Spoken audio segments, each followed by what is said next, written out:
नमस्ते दोस्तों, मैं हूं अभिक पार्थ और आपका स्वागत है मेरे चैनल पर। आज हम सुनने जा रहे हैं पार्ट 5 किताब the defining decade why your 20s matter and how to make the most of them now से, जिसे लिखा है मैक जय ने। पिछले हिस्से में हमने शुरुआत की थी और अब हम उस सफर को आगे बढ़ाते हैं। आइए आज हम अध्याय द अनथॉट नोन की शुरुआत करते हैं।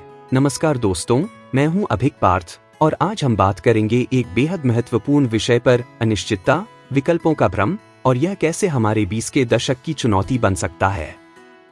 जहां हम समझेंगे कि खुद की जिम्मेदारी लेने की प्रक्रिया में अनिश्चितता हमेशा एक हिस्सा रहेगी। अनिश्चितता हमेशा अपनी जिम्मेदारी लेने की प्रक्रिया का हिस्सा होगी। ये शब्द बिजनेसमैन हैरोल्ड गिनन के हैं। इसी तरह मनोविश्लेषक एरिक एरिक्सन कहते हैं कि युवावस्था की खोज केवल सब कुछ करने की अनुमति नहीं, बल्कि वास्तव में जो मायने रखता है उसे सीधे देखने के लिए नए तरीकों की खोज है। अब आइए एक कहानी से शुरू करते हैं। यह कहानी है इयान की, जिसने अपने 20 के दशक को एक विशाल महासागर में खुद को फंसा हुआ पाया। उसे किसी भी दिशा में तैरने की स्वतंत्रता थी, पर यह स्वतंत्रता ही उसके लिए उलझन बन गई थी। वह थक गया था और उसे लगता था कि कोई आकर उसे इस महासागर से बाहर निकालेगा। लेकिन असल में जीवन में कोई भी हमारे लिए हमारी राह तैयार नहीं करता। हमें खुद अपने फैसले लेने होते हैं और अपने रास्ते खुद बनाने होते हैं।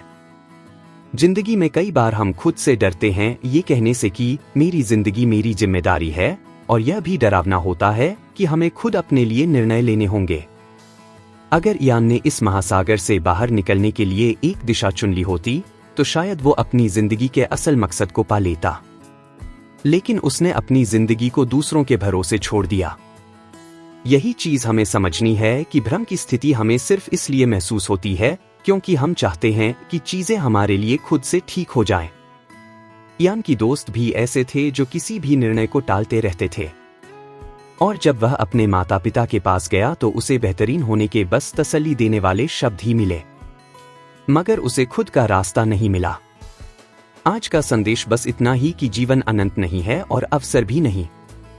हमें जल्द से जल्द अपने विकल्पों को पहचानना चाहिए और उस दिशा में आगे बढ़ना चाहिए।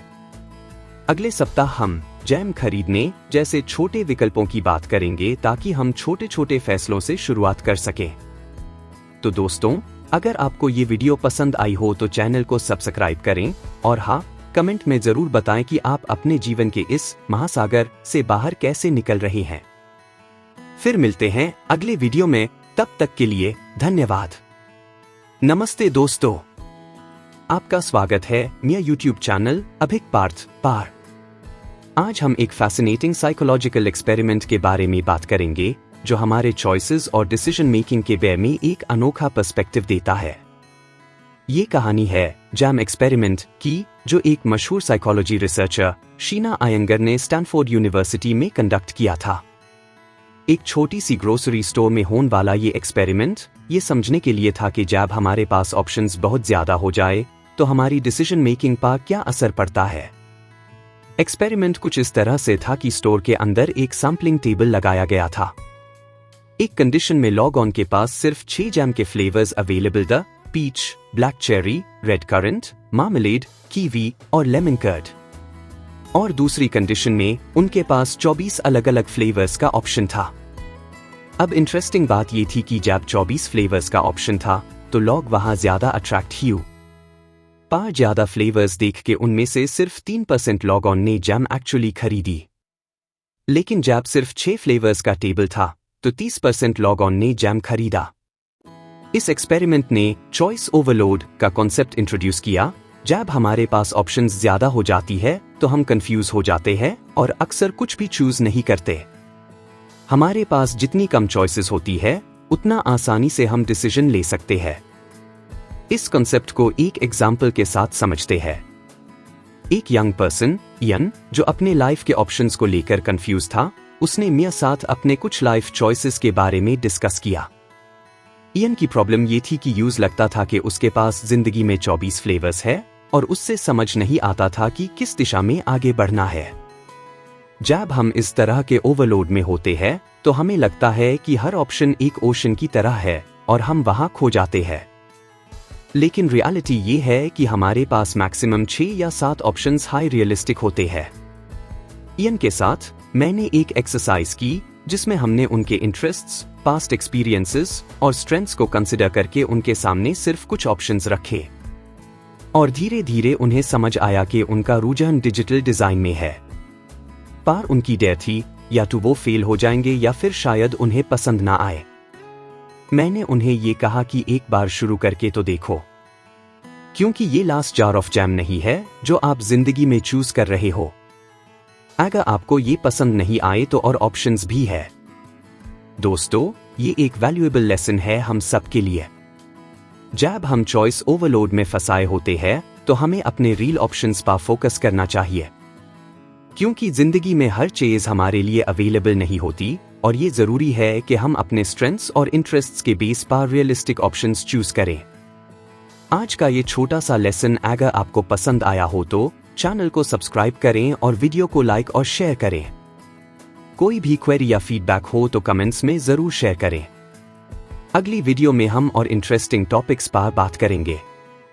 मैं हूं अभिक पार्थ और मिलते हैं अगली वीडियो में। तब तक के लिए चूज वाइजली और अपनी लाइफ को सिंप्लिसिटी और क्लैरिटी के साथ जियो। नमस्ते। नमस्कार दोस्तों, आपका स्वागत है अभिक पार्थ चैनल पर। आज हम बात करेंगे एक बहुत ही महत्वपूर्ण विषय पर, महिमा की खोज और चाहिए का तानाशाही। सेगमेंट 1, महिमा की खोज का परिचय।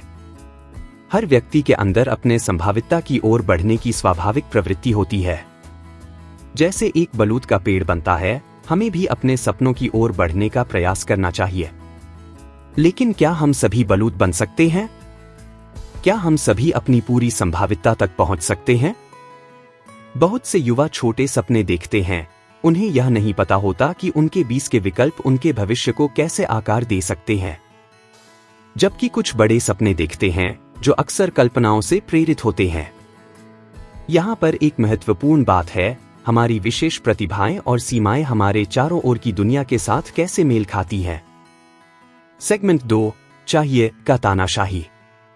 महिमा की खोज तब शुरू होती है जब हम आदर्श के पीछे भागते हैं, बिना यह समझे कि असली जीवन में हमें क्या चाहिए। हमारे माता पिता, समाज या सोशल मीडिया हम पर क्या चाहिए का दबाव डालते हैं। यह एक तानाशाही बन जाती है। जैसे कि टालिया, जो अपने करियर में सफल होने के लिए अपने ऊपर चाहिए का बोझ महसूस करती थी। उसे यह सोचने में कठिनाई होती थी कि क्या वह अपनी संभावितता की ओर बढ़ रही है या महिमा की खोज पर। सेगमेंट 3, लक्ष्य बनाम चाहिए। लक्ष्य हमें दिशा देते हैं, जबकि चाहिए हमें दबाव में डालते हैं।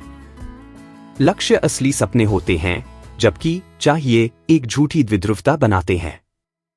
टालिया ने अपने काम के दौरान अपने असली प्रतिभा को पहचाना। जब उसने यह स्वीकार किया कि उसे अपने करियर में चाहिए के बजाय अपने वास्तविक लक्ष्यों पर ध्यान केंद्रित करना चाहिए, तब उसे अपने काम में खुशी और सफलता मिली। सेगमेंट 4, स्वखोज की यात्रा। कभी कभी हमें अपने इरादों और इच्छाओं को समझने के लिए समय लगाना पड़ता है। जैसे टालिया ने अपनी नौकरी में कठिनाइयों का सामना करते हुए खुद को समझा और अपने अद्वितीय गुणों की सराहना की। आपको याद रखना चाहिए कि आपकी महिमा की खोज आपके बीच में नहीं, बल्कि आपकी पूरी जिंदगी में होती है। आपके कार्य और अनुभव आपको आकार देते हैं। सेगमेंट 5, निष्कर्ष। इसलिए अगली बार जब आप खुद से सवाल करें, क्या मुझे यह करना चाहिए, तो ध्यान दें कि क्या यह आपकी इच्छाएं हैं या समाज का दबाव। अपनी आवाज को सुनें, अपने लक्ष्यों को पहचानें और अपनी यात्रा पर ध्यान केंद्रित करें। अगर आपको यह वीडियो पसंद आया हो तो कृपया लाइक और सब्सक्राइब करना न भूलें। आपके विचार हमारे लिए महत्वपूर्ण हैं, इसलिए कमेंट में अपनी राय साझा करें। धन्यवाद और आगे बढ़ते रहें अपने सपनों की ओर। नमस्कार दोस्तों, मैं हूं अभिक पार्थ और आज हम बात करेंगे कस्टमाइज्ड लाइफ के बारे में। जिंदगी के असंगठित टुकड़ों को स्वीकार करना स्वतंत्रता का एक महत्वपूर्ण अनुभव है। लेकिन क्या हम इन टुकड़ों को एक साथ जोड़कर एक ऐसे स्थान पर रख सकते हैं जहां वे बढ़ सकें? आइए इसे समझते हैं। एक व्यक्ति की पहचान व्यवहार में नहीं मिलती, बल्कि एक विशेष कथा को बनाए रखने की क्षमता में। एंथनी गिड्डेंस।